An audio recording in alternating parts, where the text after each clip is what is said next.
Well, it was of course an most extraordinary day, and the remaining 3 days after that, 4 days until the funeral service, were 24-hour days for all of us.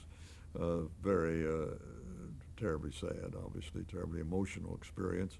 The first couple of hours after the bulletin cleared on the United Press wires that shots had rung out in Dealey Plaza while the president's motorcade went through, and then built to the fact he'd been wounded, and then the Parkland Hospital scene, the fact he died.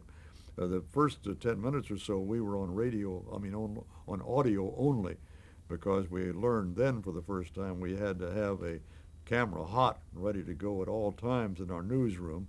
I think that's still the policy today.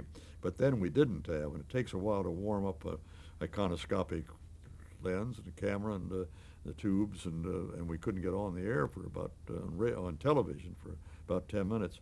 But then we were on solid for 4 days.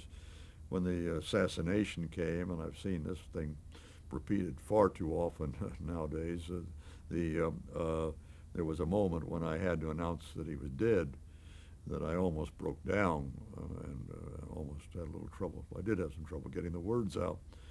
But we in news and television news particularly, but all the news people, operate very much like emergency personnel, fire, police, hospitals.